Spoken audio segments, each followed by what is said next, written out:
Hey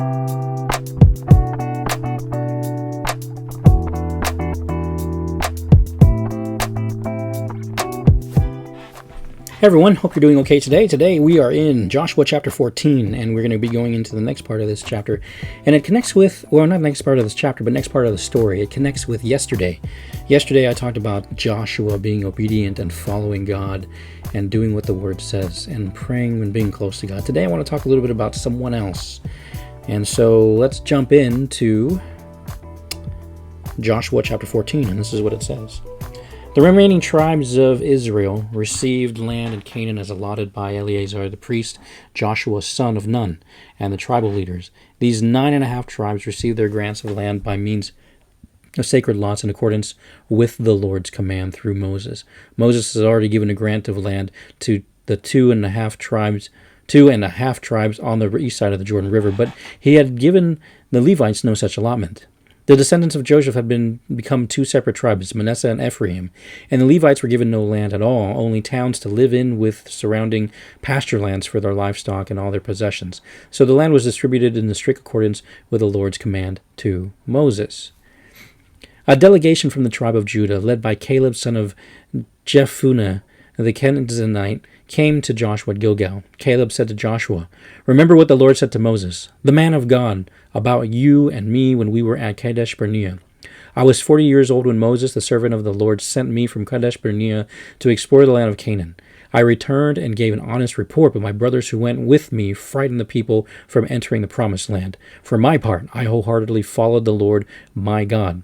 So that day Moses solemnly promised me, the land of Canaan on which you were just walking will be your grant of land, and that of your descendants forever, because you wholeheartedly followed the Lord my God. Now, as you can see, the Lord has kept me alive and well, as he promised all these 45 years since Moses made this promise, even while Israel wandered in the wilderness. Today, I am 85 years old. I am as strong now as I was when Moses sent me on that journey, and I can still travel and fight as well as I could then. So give me the hill country that the Lord promised me. You will remember that as scouts we found the descendants of Anak living there in great walled towns. But if the Lord is with me, I will drive them out of the land just as the Lord said." So Joshua blessed Caleb, son of Jephunneh, and gave Hebron to him as a portion of his land. Hebron still belongs to the descendants of Caleb, son of Jephunneh, and the Kenizzites, because he wholeheartedly followed the Lord, the God of Israel. Previously, Hebron had been called Kiriath Arba. It had been named after Arba, a great hero of the descendants of Anak, and the land had rest from war. This passage is one of those other passages that I'd like for us to take some time to look at. Caleb was a man. If we go back to the story, Caleb and Joshua were the two who went into the promised land to scout the land, and he would come back and report and says, yes, we could overcome these people if God wanted us to do so. Again, a man of faith, a man who followed God, a man who is faithful, dedicated all the way to the end. And we see, even though he had to wander the desert, even though he had to suffer, even though he had to do and be a part of a people who were a bunch of morons, he stuck with it. He stuck with it, and he was obedient all the way to 85. That's a long, ripe age. I mean, I'm half that. I'm not even half that yet. But 85 years old, until you receive your inheritance, that's a long, long time.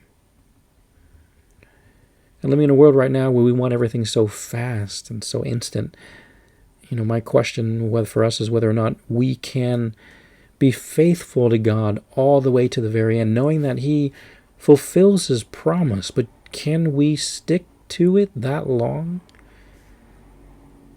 And I think for a good number of us, most of us may never see God's promise for us. At the very end of our life, the promise that he has for us is the promise that he has prepared for a place for us in heaven, just like he told that individual who was crucified next to him. I'm preparing a place for you.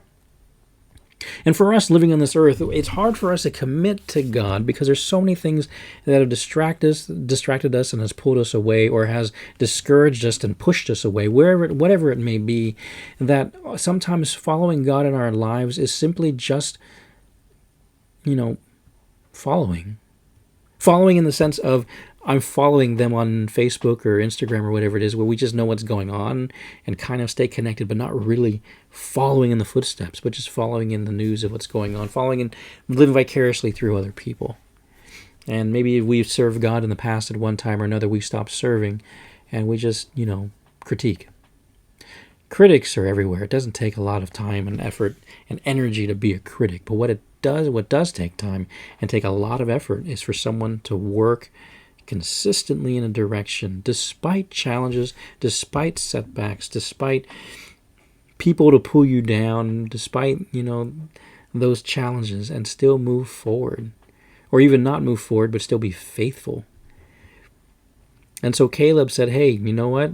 Moses promised me that this would be mine. Now that we've come to this point in time, I'd like to claim that. And rightfully so.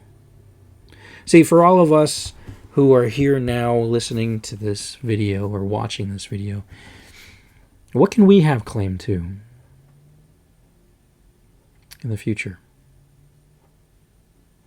We believe in the verse, for God so loved the world that he gave his one and only Son, that whoever believes in him will not perish, but have eternal life. And when we talk about how our beliefs, and sometimes it's a little shaky. Sometimes we spend time doing things in the guise of church, but it's just something else that has really torn the church apart or has no benefit to the church.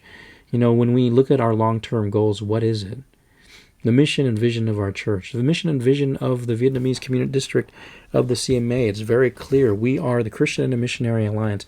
We need to reach people for Christ. Who? Vietnamese Americans living in this area. And it's difficult to do so because we're in a moment of transition. And sometimes we lose sight of our mission and vision, and we just do whatever. And that whatever is wasted time. I talk to my kids about this all the time, and you probably are tired of hearing me say this too. For every, hour that you waste watching YouTube or playing games, if you think about it, if you spent that time bettering yourself, preparing yourself, if you were a doctor or if you were doing something, or, something that has high paying, maybe you could make $100 an hour. The time that you spend doing that wasteful activity could be $100 that is in your pocket. Or in this case, whatever it is that we're not doing is preventing us from us doing what God has called us to do, and we will be held accountable for our time later on when we get to heaven. Caleb focused on God.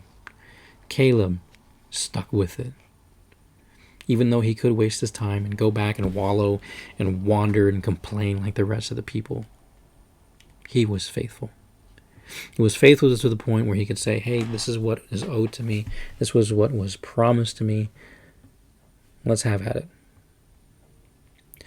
And for us, when we look at what God has given us already and what he will give us, when we really take a look at the blessings that God has given us, even for people who don't believe in God, and we look at the very, very basics that we have in life to have life, we owe it to him to do what he calls us to do. If God is God and he says he is who he is, and he's the creator of this universe, and he allows us as humans to live in this universe with his resources, then the natural thing for any honorable living human being would be to give thanks, to honor, to show respect to the one who gave us this gift. But yet we look at our lives as something as we created on our own, but we didn't. And that we got on our own, but we didn't. And we disregard him. So for us, looking at this chapter, I know I'm going around in circles a little bit, but it just comes back to the fact that we have no excuse but to give thanks to God for every single thing that we have, then realize that it's not ours, it's his. Just like I tell my kids, that tablet you have in your hand, those toys that you play with, those clothes, did you buy them? No. You think they're yours? They're not. We buy them so that you could wear them.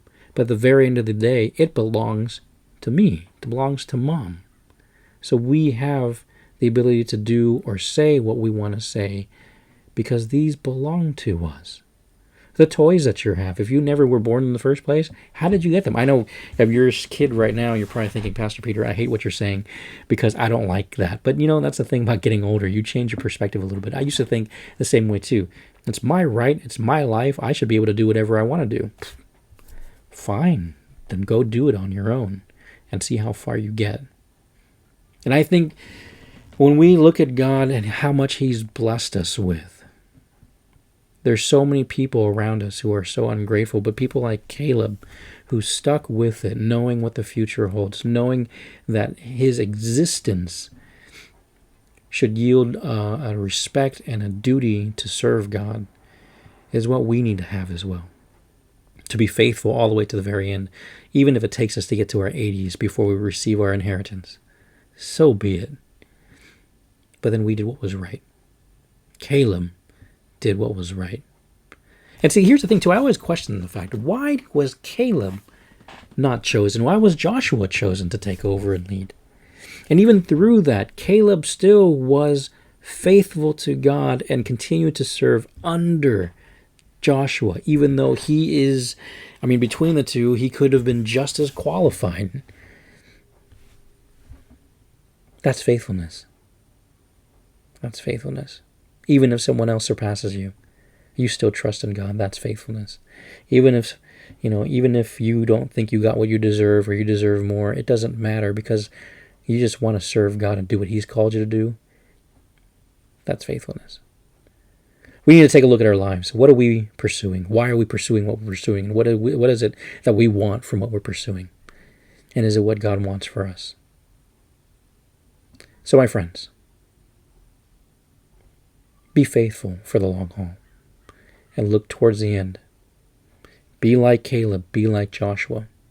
Doesn't matter what happens to me. What matters is I'm doing what I'm called to do, which is to worship God, to give thanks to Him, and to share Him to others. That's what we're supposed to do. All right, my friends, have a great one. We'll see you in the next video. May God bless you with a new mindset, a new paradigm shift, so that instead of looking inwards to ourselves and navel gaze and look at all the woe is me, but that we look at, my calling isn't just to take care of myself, but do what God calls me to do. Take care, everyone. We'll see you in the next one. Bye-bye.